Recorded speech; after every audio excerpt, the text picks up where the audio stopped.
Hello नमस्कार, स्वागत है आप सभी का आपके अपने यूट्यूब चैनल टॉय एकेडमी पर। तो आज शुरुआत करते हैं राजस्थान की प्राचीन सभ्यताएं। ठीक है, प्राचीन सभ्यताओं से चैप्टर स्टार्ट करते हैं। जो है प्राचीन सभ्यताओं में कौन कौन सी सभ्यताएं पढ़ेंगे अपना। एक तो पढ़ेंगे कालीबंगा, एक जो कालीबंगा, आहाड़, कालीबंगा, आहाड़, गणेश्वर, बालाथल और बैराट, ये पढ़ेंगे। और इसके अलावा ऐसी सभ्यताएं पढ़ेंगी जो इसमें नहीं दी गई है, मेरे द्वारा हस्तलिखित है। और कई सभ्यताओं की सिर्फ सभ्यता देखकर उनका जिला पूछा जाता है, तो वो भी देख लेंगे, आपका कोई पॉइंट छोड़ेंगे नहीं। ठीक है, आप ये क्लास जो है 3rd ग्रेड और राजस्थान पुलिस 4th क्लास अन्य परीक्षाओं के लिए भी देख सकते हैं। यह मुख्य रूप से 3rd ग्रेड को फोकस करके हुए बनाई गई है। ठीक है, तो चलते हैं, पढ़ते हैं राजस्थान की प्राचीन सभ्यताएं। जो है मैं कुछ इनका संबंध बता देता हूँ पहले कि कहाँ से है। ये सिंधु घाटी सभ्यता से ले लेते हैं, फिर उसको बाद में देख लेते हैं। जो है राजस्थान की प्राचीन सिंधु घाटी सभ्यता की समकालीन है। राजस्थान की सभ्यता जो है सिंधु घाटी सभ्यता के समकालीन है, या उससे पहले की है या उसके समकालीन है। यानी हड़प्पा कालीन है, या हड़प्पा के उत्तर हड़प्पा कालीन है, या तो प्राग हड़प्पा कालीन है यानी हड़प्पा से पहले की, या उत्तर हड़प्पा कालीन मतलब हड़प्पा के बाद की है। ठीक है, सिंधु घाटी सभ्यता का विकास सिंधु नदी के किनारे एवं उसकी सहायक नदियों के किनारे हुआ। ठीक है, भारतीय पुरातत्व एवं सर्वेक्षण विभाग की स्थापना जो है एक कनिंगम द्वारा की गई, जबकि राजस्थान में पुरातात्विक एवं सर्वेक्षण विभाग की स्थापना जो है किसके द्वारा की गई, एल कालाइल के द्वारा 1871 ईस्वी में की गई। ये पॉइंट को आप ध्यान रख लेना विशेष रूप से। राजस्थान की जो अभिलेखागार संस्था है इसकी स्थापना 1955 में जयपुर में की गई, जो कि बाद में 1960 में इसको बीकानेर स्थानांतरित कर दिया गया। ठीक है, कुछ शासन की पद्धतियां हैं जिनको विभिन्न इतिहासकारों द्वारा बताया गया है, इनको भी देख लेते हैं। स्टुअर्ट पिगट के द्वारा पुरोहित वर्ग का शासन बताया, जबकि हंटर के द्वारा जनतंत्रात्मक पद्धति बताई गई। व्हीलर के द्वारा मध्यम वर्गीय जनतंत्रात्मक बताया गया, जबकि अनरेस्ट में के द्वारा एक तंत्रात्मक शासन बताया गया है। यहाँ से कोई विशेष प्रकार का क्वेश्चन नहीं बनता है, आप तो इसको ध्यान रख लेना। ये पॉइंट जो है इसको ध्यान रख लेना। ठीक है, आगे चलते हैं।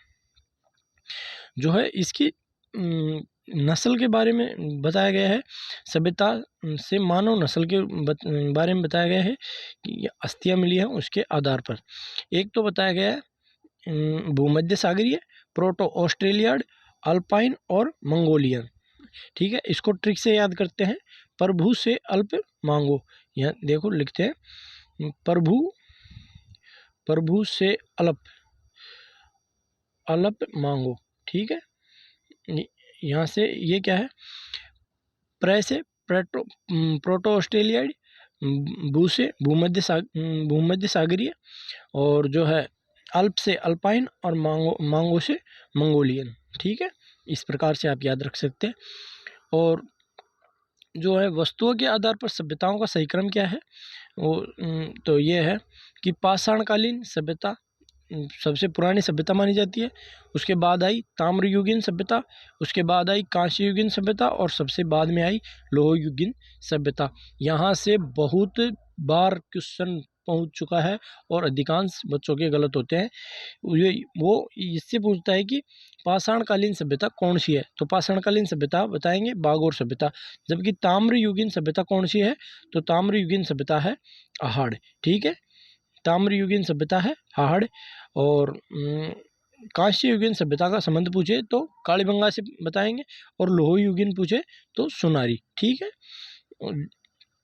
कुछ जो है सिंधु घाटी सभ्यता की समकालीन सभ्यता थी, उनमें जो है वृक्ष पूजा की प्रचलित थी, जिसमें पीपल, बबूल और तुलसी को पूजनीय माना गया। प्रतीक था यहाँ पर स्वास्तिक का चिन्ह और सींग। ठीक है, और परिवार कैसा था, मात्र सत्तात्मक और संयुक्त परिवार। ठीक है, ये सिंधु घाटी सभ्यता के बारे में बताया मैंने आपको अभी तक जो बताया। तो अब अपने राजस्थान में सिंधु घाटी सभ्यता का कौन सा स्थल है, तो कालीबंगा जो सभ्यता है वो सिंधु घाटी सभ्यता से संबंधित है। जो है ये कौन से जिले में है कालीबंगा, हनुमानगढ़ जिले में। नदी कौन सी है, वर्तमान में घग्गर नदी है, जो प्राचीन नदी थी उसको सरस्वती नदी माना गया है। यह एक सिंधी भाषा का शब्द है। जो कालीबंगा जो है इसका अर्थ होता है काले रंग की चूड़ियाँ। एलपी टैसीटोरी ने यहाँ सबसे पहले इसके बारे में संकेत दिया कि यहाँ पर सभ्यता है। कालीबंगा की सभ्यता के बारे में बताया था सर्वप्रथम एलपी टैसीटोरी ने। यहाँ 2 टीलों का उत्खनन में पता चला कि यहाँ पर 2 टीले थे। जो प्रथम टीला था वो तो था पश्चिमी टीला, जिसे दुर्ग टीला भी कहते हैं, और दूसरा था पूर्वी टीला, जिसे नगर टीला कहते हैं। यहाँ पर प्रजा निवास करती थी, जबकि यहाँ पर राजा निवास करता था। इसकी सर्वप्रथम जानकारी एलपी टैसीटोरी ने दी, इसको आप ध्यान रख लेना। और इस सभ्यता का जो उत्खनन है वो 5 स्तर पर किया गया, और यहाँ 2 प्रकार की सभ्यताओं के प्रमाण मिले। एक तो प्राक हड़प्पा से पहले, और दूसरी हड़प्पाकालीन। यहाँ से जो है 2 प्रकार की सभ्यता के प्रमाण मिले हैं, एक तो प्राक हड़प्पा और दूसरी है हड़प्पाकालीन। मृदभांड जो है यहाँ पर 6 प्रकार के मृदभांड मिले। मृदभांडों को फैब्रिक्स भी कहा जाता है, अगर कई बार मृदभांड शब्द नहीं देता है। और फैब्रिक्स, कितने प्रकार के फैब्रिक्स मिले तो आप कंफ्यूज हो जाए, इसलिए आप याद रखना फैब्रिक्स कितने प्रकार के, 6 प्रकार के। दोहरे जुते हुए खेत के साक्ष्य मिले। लकड़ी की नालियाँ और कच्ची ईंटों के प्रमाण मिले। कच्ची ईंटों के प्रमाण मिले। कच्ची ईंटों का जो है वो अनुपात पूछा जाता है कई बार, तो 4:2:1। ये कैसे आया, ये देखो ऐसे 30, इसकी लंबाई चौड़ाई ऊंचाई का अनुपात था 30:15:7.5। ठीक है, इस प्रकार था। अब इसको कट करेंगे ना तो 4:2:1 आएगा। ठीक है, ठीक है, चलते हैं अब आगे देखते हैं। KUR कैनेडी के अनुसार जो है, KUR कैनेडी के अनुसार कालीबंगा का पतन जो है संक्रामक बीमारी के कारण हुआ है। कई बार पूछ लेते हैं भाई कि सभ्यता का पतन कैसे हुआ, तो संक्रामक रोगों बताया है KUR कैनेडी ने। इसको इतना ज़्यादा पूछता तो है नहीं। दशमलव पद्धति में बटखरे मिट्टी का स्केल मिला, और मातृ देवी की मूर्ति नहीं, यहाँ से नहीं मिली, मातृ देवी मूर्ति नहीं मिली है। तंदूरी ईरान मिला है, वो तंदूर ईरानी। और कृषि जो है गेहूं, जौ और कपास को सिंडन कहा जाता था। पशु जो है कुत्ता, गाय, बैल, ऊंट, बकरी। और लेकिन आप देखो सिंधु घाटी सभ्यता में ये पूछा जाता है कि कौन से पशु नहीं मिला, तो गाय नहीं मिला। वहाँ क्वेश्चन आता है कि गाय नहीं मिला और घोड़ा नहीं मिला। लेकिन इसको आप गाय को ज़्यादा ध्यान मत देना यहाँ पर भी। ठीक है, ये देखो, और जबकि बैल मिला, और ताम्र बैलगाड़ी मिली, ताम्र की बैलगाड़ी मिली। और 1900 जो है यहाँ पर उत्खनन कब किया गया, इसके खोजकर्ता थे अमलानंद घोष, और इसके जो उत्खनन करता थे वो 1961 में इसका उत्खनन किया गया। BB लाल, BK थापर और एक है MD खरे। इन तीनों व्यक्तियों के द्वारा किया गया। BB लाल, BK थापर और MD खरे, इसको ध्यान रखना आप। देखो कोई सी भी सभ्यता हो उसमें आप एक तो खोजकर्ता और दूसरा है उसके उत्खनन करता, आप विशेष रूप से ध्यान रखना। एक वो सभ्यता किस जिले में है, इन 3 चीज़ों का आप ध्यान रखना जरूर। लगभग आपका क्वेश्चन यहीं से सही हो जाएगा। ठीक है, और लेकिन अब हम तो पूरी पढ़ेंगे। ठीक है, चलते हैं आगे। इसकी जो खोजकर्ता है वो BB लाल और BK थापर और MD खरे, जो 1961 में इन्होंने वो खोजकर्ता नहीं उत्खनन करता है, ये खोजकर्ता है अमलानंद घोष, प्रोफेसर अमलानंद घोष। 1961 में उत्खनन किया। BB लाल, BK थापर और MD खरे। कालीबंगा संग्रहालय की स्थापना 1983 में, ये जरूर ध्यान रख लेना। कालीबंगा सभ्यता की स्थापना 1983। और जो है कोई विशेष पॉइंट होता है तो उसको मैं 2-3 बार बोलता हूँ ताकि आपको याद हो जाए, इसलिए नहीं, मेरा कोई अलग उद्देश्य नहीं है। ठीक है, अब यहाँ से भूकंप के प्रमाण मिले हैं, ये आप ध्यान रख लेना। भूकंप के प्रमाण कहाँ से मिले हैं, तो कालीबंगा सभ्यता से भूकंप के प्रमाण भी मिले हैं। जो कुछ पॉइंट है जो मैंने ऐड कर रखे हैं उनको भी देख लेते हैं। इसका जो समृद्धि काल है वो 2350 से 1750 माना गया है। सड़कों का निर्माण चैम्सफोर्ड पद्धति, इस प्रकार की पद्धति थी। चैम्सफोर्ड पद्धति समकोण पर काटती थी।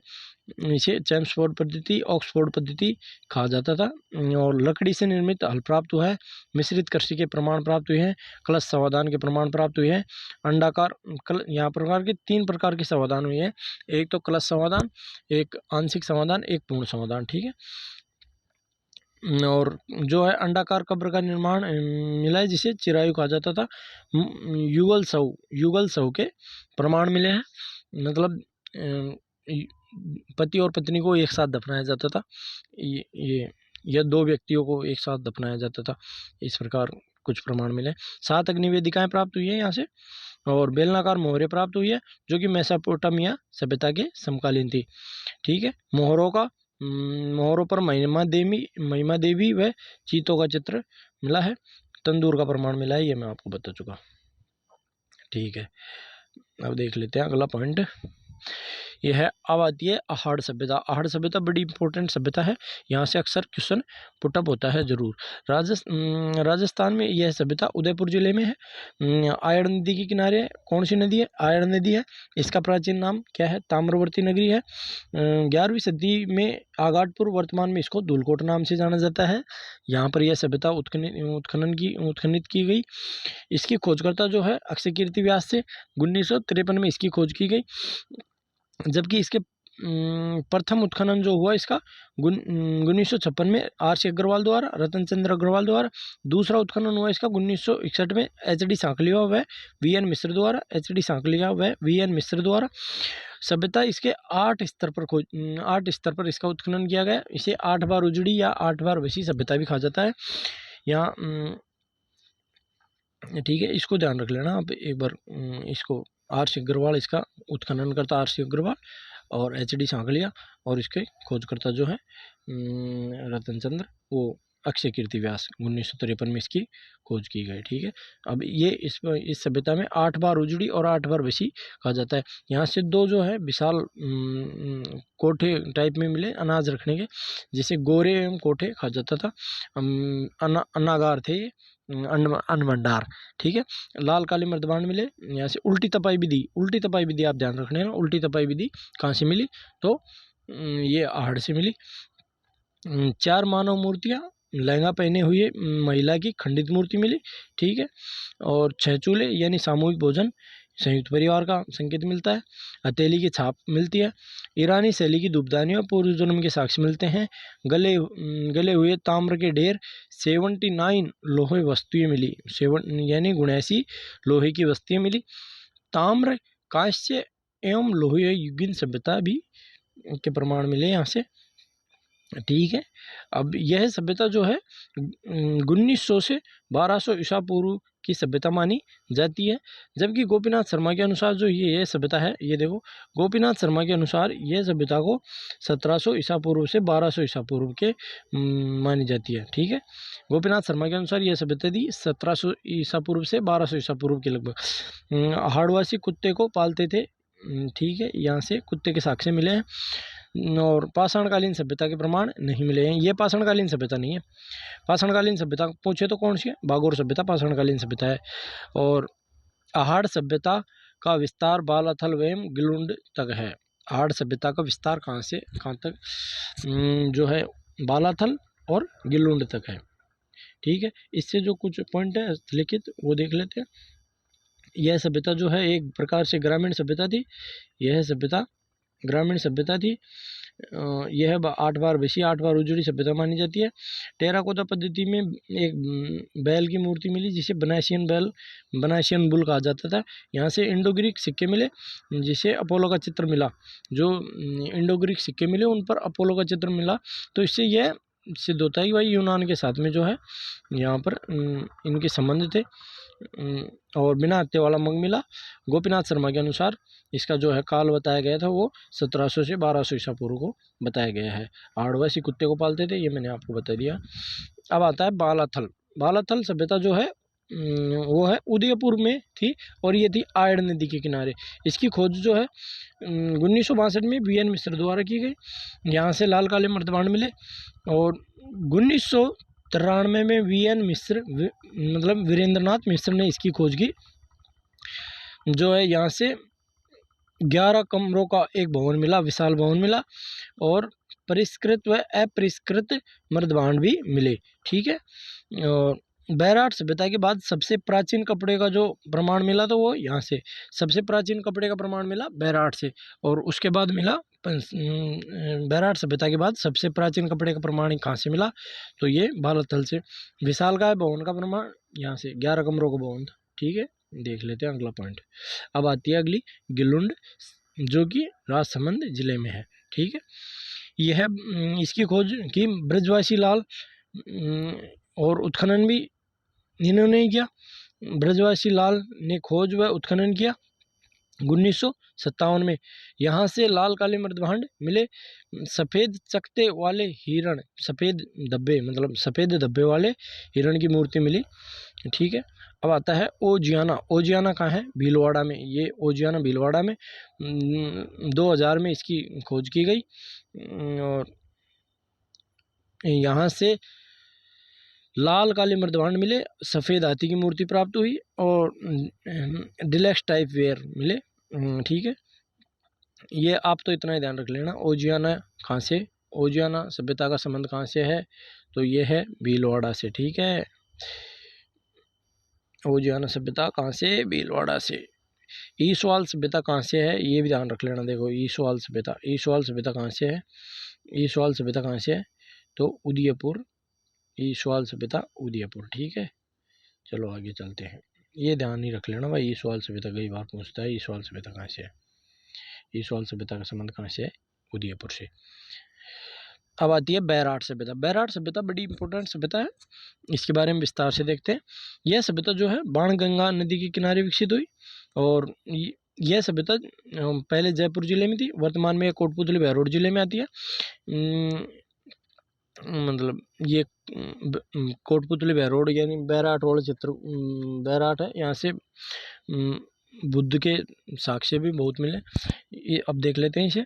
यह औद्योगिक नगरी कहा जाता था, इसे औद्योगिक नगरी कहा जाता। उत्खनन करता थे इसके दयाराम साहनी, और को नहीं खोज करता थे दयाराम साहनी, और इसके उत्खनन करता थे नील रतन बनर्जी और कैलाश दीक्षित जी। 1962-63 में इसकी खोज की गई। और जो है विराटनगर इसकी राजधानी थी, मत्स्य महाजनपद की राजधानी थी विराटनगर। ठीक है, महाभारत काल में पांडवों ने यहाँ 1 वर्ष का अज्ञातवास किया था। यहाँ पाषाण काल से लेकर ऐतिहासिक काल तक के प्रमाण मिलते हैं, पाषाण काल से लेकर ऐतिहासिक काल तक के प्रमाण मिलते हैं। हड़प्पा कालीन मृदभांड, मोहरे एवं मूर्तियाँ प्राप्त हुई। आगे देखते हैं। सर्वाधिक सिक्के जो है सर्वाधिक सिक्के, एक मिनट, हड़प्पा कालीन मृदभांड मोहरे मूर्तियाँ प्राप्त हुई। यूनानी व मौर्य कालीन सिक्के प्राप्त हुए। यूनानी और मौर्य, कई बार पूछता है कि मौर्य कालीन सिक्के कहाँ से प्राप्त हुए, तो आपको वहाँ आंसर देना बैराट। ठीक है, इसको थोड़ा मोटा कर लेते हैं, थोड़ा कम दिखता है।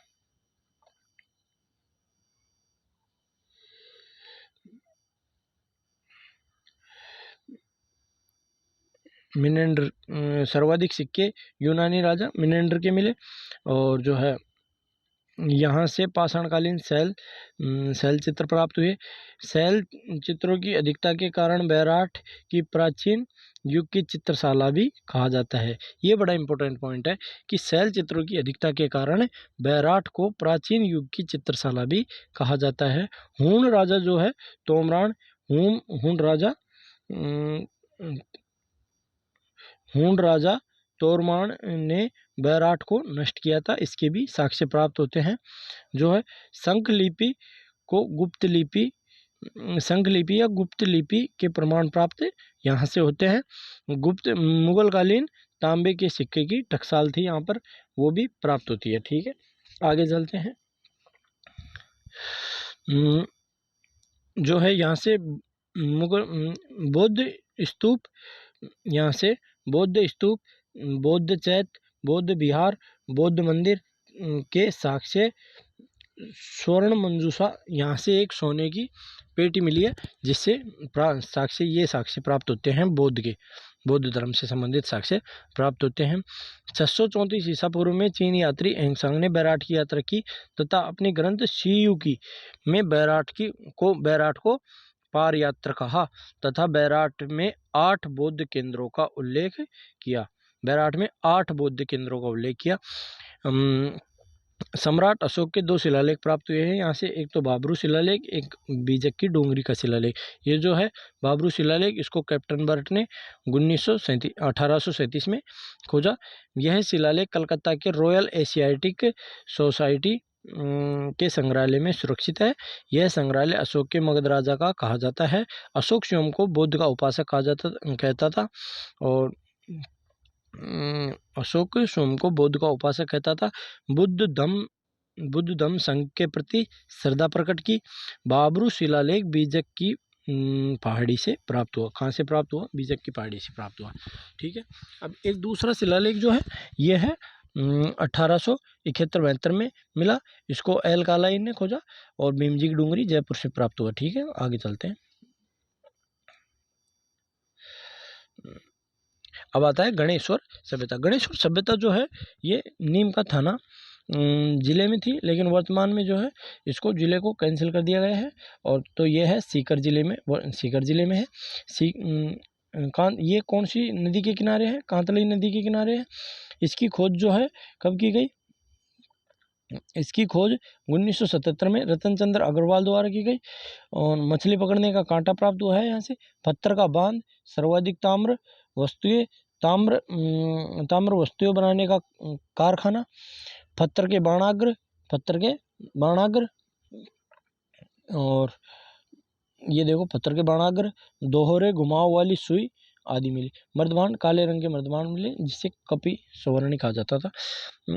पत्थर के भवन, मतलब पत्थर से संबंधित कोई भी चीज़ आ जाए ना, पत्थर से बना हुआ कोई भी वस्तु, तो वो गणेश्वर सभ्यता में आएगी। ठीक है।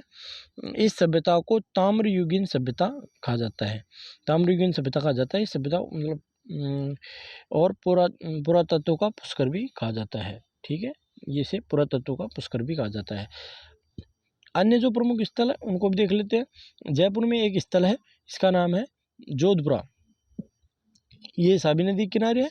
हाथीदांत के प्रमाण मिलते हैं यहाँ से, इतना याद रखने की कोई जरूरत नहीं है। जोधपुरा साबी नदी किनारे, इतना याद रख लेना है। ये नंदलालपुरा जयपुर में है।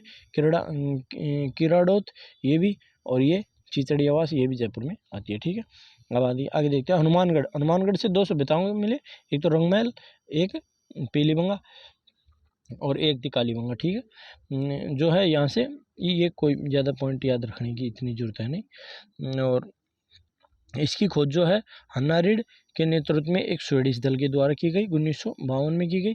मतलब ये कालीबंगा के साथ साथ ही कर दी थी लगभग थोड़ी। इस गुरु शिष्य की मूर्ति तथा ठोंटीदार नल के प्रमाण मिलते हैं यहाँ से पीलीबंगा। ठीक है, अब आगे देखते हैं। बीकानेर से जो है एक तो सोंती, पुंगल और सावणिया, इन तीनों स्थलों की खोज अमलानंद घोष द्वारा की गई। सोंती सभ्यता जो है सोंती सभ्यता को कालीबंगा प्रथम, कई बार पूछता है कि कालीबंगा सभ्यता वो सोंती सभ्यता को किस अन्य नाम से जाना जाता है, तो कालीबंगा प्रथम, या कालीबंगा प्रथम के नाम से कौन सी सभ्यता जानी जाती है, तो सोंती सभ्यता। आप ध्यान रख लेना, ये पूछा हुआ क्वेश्चन है। जैसलमेर में एक सभ्यता है, 2 सभ्यता है, एक तो कुंडा और एक ओला। सोनू पोरवार सभ्यता है एक, जहाँ से चूहे दांत के प्रमाण मिले। इनको विशेष याद रखना, इसको याद रख लेना, सोनू पोरवार सभ्यता। ठीक है। एक सभ्यता अलवर में है, अरसोरा, और ये तो ज़्यादा याद, इनको तो ज़्यादा याद नहीं रखना, अलवर वाले को नहीं पूछता है। इसको ये पूछता है भाई, बहुत कई बार पूछा क्यों क्वेश्चन है इसमें। दर जो है पाषाणकालीन है और ये भरतपुर में है। नोह भी जो है लोहकालीन है और ये है भरतपुर में है। दर और नोह है, ये दोनों पूछी हुई है और कई बार इसको चित्रकला से भी संबंधित करके पूछ लेता है। ठीक है। एक आता है बयाना सभ्यता। नील की खेती प्रमाण मिलते हैं यहाँ से। और जो है ये नोह सभ्यता जो है रूपारेल नदी के किनारे, खोज करता थे RC अग्रवाल। ठीक है, इससे संबंधित कुछ पॉइंट है, देखो ये नोह सभ्यता से, इसको देख लेते हैं। यहाँ से 5 संस्कृति के प्रमाण मिले। आर्यकालीन से सातवाहन तक के यहाँ पर जो है प्रमाण मिलते हैं। यहाँ से यक्ष बाबा, ये देखो ये जाख बाबा, ये यक्ष बाबा, यहाँ से ये क्वेश्चन पूछा हुआ क्वेश्चन है कि यहाँ से यक्ष कहाँ से यक्ष बाबा या जाख बाबा की मूर्ति मिली है, तो कहाँ से मिली है, ये नोह से, भरतपुर से। और ईंटों पर पक्षियों का चित्रांकन कहाँ पर मिला है, ईंटों से, इसको देखो मैं थोड़ा जूम कर देता हूँ, ये देखो ईंटों पर पक्षियों का चित्रांकन का प्रमाण कहाँ मिला है, ईंटों पर पक्षियों का चित्रांकन कहाँ मिला है, नोह है, भरतपुर। ठीक है, एक देख लेते हैं सीकर। सीकर से है गुरारा सभ्यता। गुरारा से 2744 आज सिक्के प्राप्त हुए। राजस्थान का दूसरा सबसे बड़ा सिक्कों का भंडार, तो पहला कौन सा है सर, पहला है टोंक में है, रेड टोंक। रेड टोंक से सबसे बड़ा पंचमार्क सिक्कों का मिला है वहाँ पर। ये रेड टोंक जो है, मैं अभी आपको बताता हूँ, अगली ये देखो, अगली वाली यही है, यहाँ से रेड टोंक जो है, रेड सभ्यता कहाँ से है, टोंक से संबंधित। ये कौन सी नदी के किनारे है, डील नदी के किनारे। यहाँ से केदारनाथपुरी द्वारा इसकी खोज एवं उत्खनन करवाए गए। एशिया की सबसे बड़ी सिक्कों का भंडार मिला है यहाँ पर, एशिया में सबसे बड़ा सिक्कों का भंडार। प्राचीन राजस्थान या प्राचीन राजस्थान का टाटा नगर कहा जाता है इसको। वसुंधरा शाली भंजकी नर्तकी की मूर्ति के प्रमाण, ये याद मत करना, ठीक है, इसको याद मत करना। और 5 लोह गलाने की भट्टियों के प्रमाण मिले हैं यहाँ पर। ठीक है, ये देखो 5 लोह गलाने की भट्टियों के प्रमाण मिले हैं। ठीक है, इसको ध्यान रख लेना। एक ये ध्यान रख लेना, सबसे बड़ा सिक्कों का भंडार, एशिया का सबसे बड़ा सिक्कों का भंडार यहीं से मिला है, रेड टोंक से। रेड टोंक कौन सी नदी के किनारे है, डील नदी के किनारे। अब आता है कोटा। कोटा से ये आप चित्रकला पढ़ाई थी मैंने आपको, जब भी आपको पढ़ाया था कि कोटा आलनिया से, कोटा के आलनिया से इसका जगत जो उत्खनन जो है जगत नारायण द्वारा किया गया, यहाँ से चित्रों के प्रमाण मिलते हैं।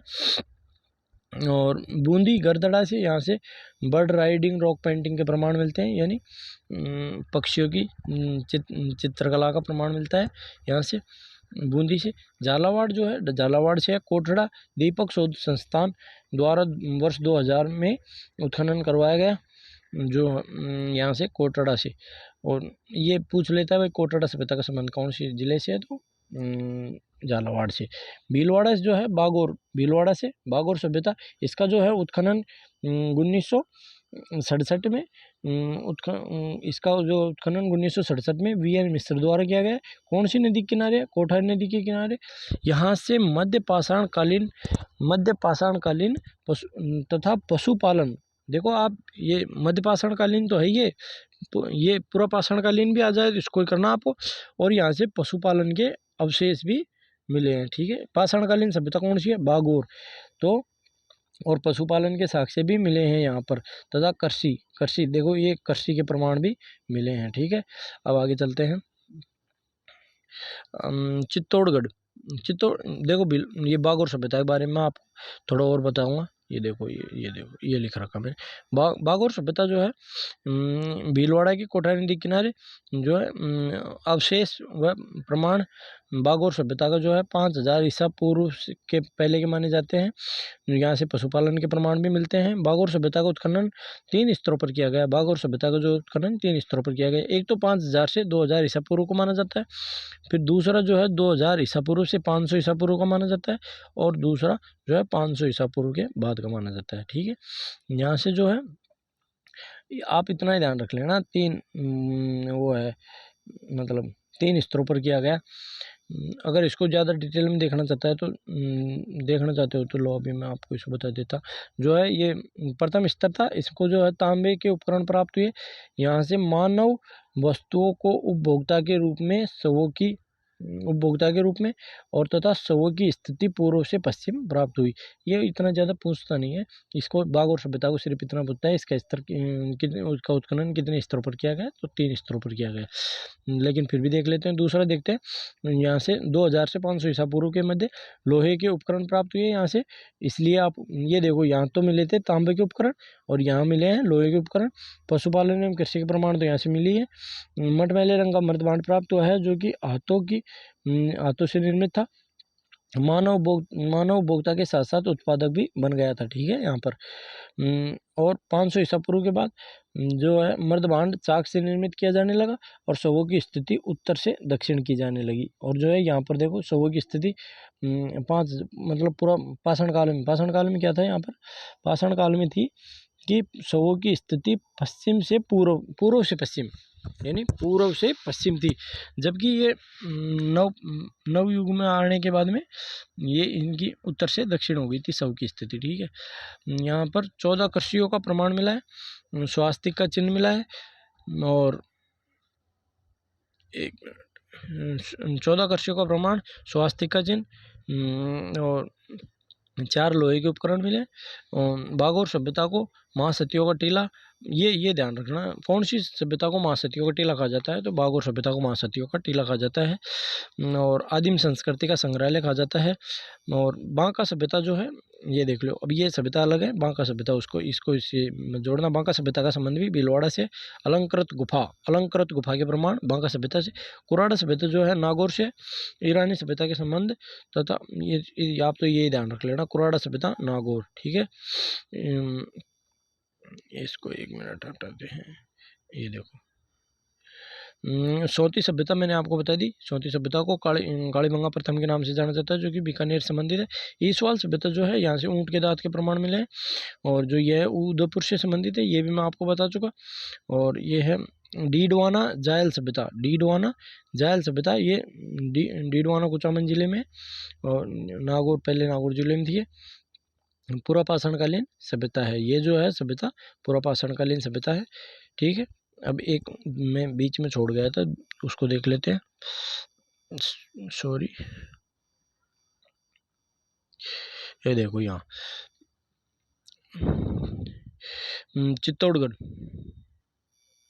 चित्तौड़गढ़ से सभ्यता है पिंडालिया नगरी सभ्यता भी कहा जाता है इसको। राजस्थान की प्रथम उत्खनन जो है सभ्यता यही थी, 1904 में इसका उत्खनन किया गया। बाड़मेर से तिलवाड़ा, लूणी नदी किनारे, झुंझुनू से सोनारी, ये देखो सोनारी सभ्यता मैंने बताया था लोह युगीन सभ्यता है। इसको ये कहाँ से है, झुंझुनू से है। लोहे का कटोरा लोह युगीन सभ्यता के प्रमाण मिले हैं। बनास नदी के अपवाह क्षेत्र में सर्वाधिक पुरातात्विक साक्ष्य प्राप्त हुए हैं। सर्वाधिक पुरातात्विक साक्ष्य कहाँ से प्राप्त हुए हैं, तो बनास नदी के अपवाह क्षेत्र से।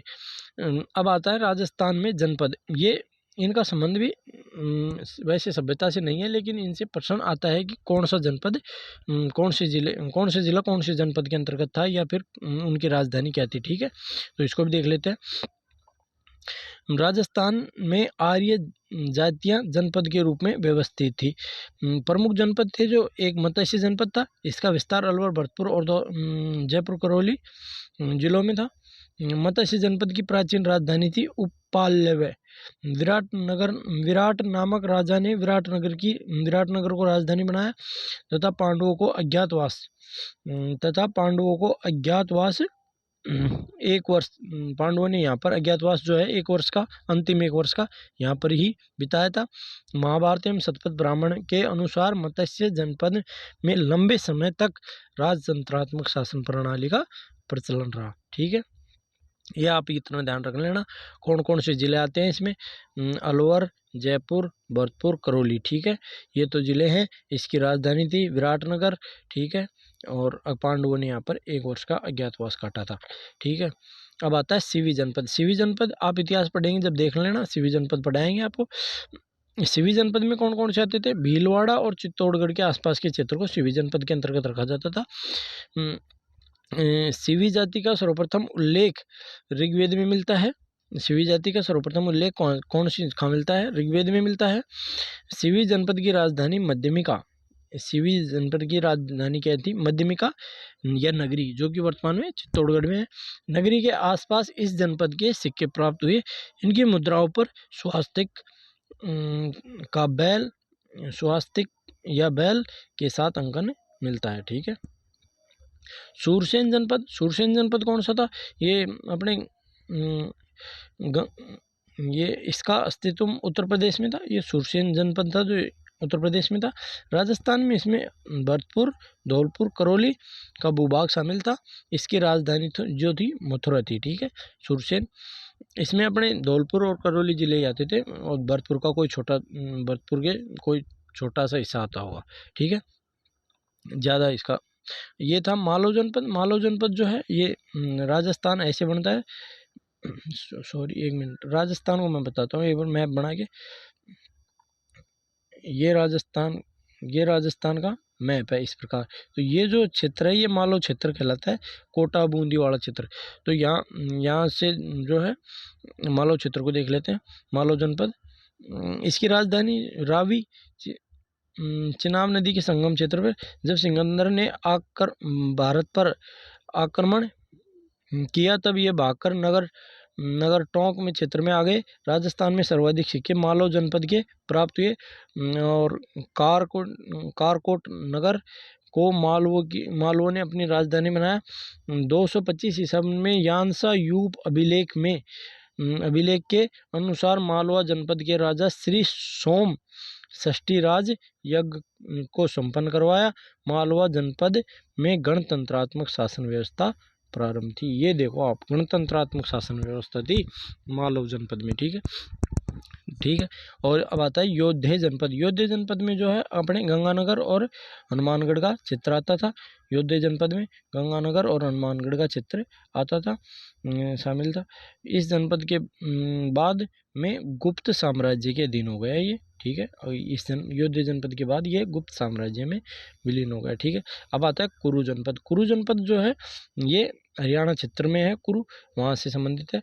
इसका अलवर का उत्तरी भाग शामिल था, जिसकी राजधानी इंद्रप्रस्थी। इसमें ये देखो सब जो है कुरु क्षेत्र जो है ये महाभारत काल से संबंधित है। इंद्रप्रस्थ इसकी राजधानी थी, जिसमें वर्तमान दिल्ली क्षेत्र आता है। सालो जनपद मत्स्य जनपद के निकट था। सालो जनपद इसकी राजधानी थी, इसको तो मत ही याद रख लेना। और राजन्य जनपद, इसको आप ज़्यादा याद मत रखना क्योंकि आप कंफ्यूज होगी। राजन्य जनपद भी मत याद रखना। एक जांगल प्रदेश ध्यान रख लेना, ये बीकानेर और नागौर के क्षेत्र को कहा जाता था। इसकी राजधानी जो है छतरपुर थी, ठीक है, जांगल प्रदेश की। अर्जुनियान जो है भरतपुर अलवर के प्रांत के अर्जुनियान भी अपनी विजय के लिए प्रसिद्ध थे। इन्हीं मुद्राओं पर भी अर्जुनियाना जय अंकित मिलता है। मतलब अलवर भरतपुर के क्षेत्र में अर्जुनियान भी शासन किए थे। नगर टोंक से मालव, ये देखो यहाँ से नगर टोंक से मालव जनपद के ताम्र सिक्के प्राप्त हुए हैं। सीवी जनपद के सिक्के चित्तौड़ के आसपास सर्वाधिक मिले हैं, ठीक है। ये मैंने आपको करवा दिया कंप्लीट चैप्टर। अब बिल्कुल ये चैप्टर हुआ समाप्त। तो आप क्या करेंगे, वीडियो को लाइक, शेयर और सब्सक्राइब करना, और मिलते हैं अगली वीडियो में, ठीक है। धन्यवाद।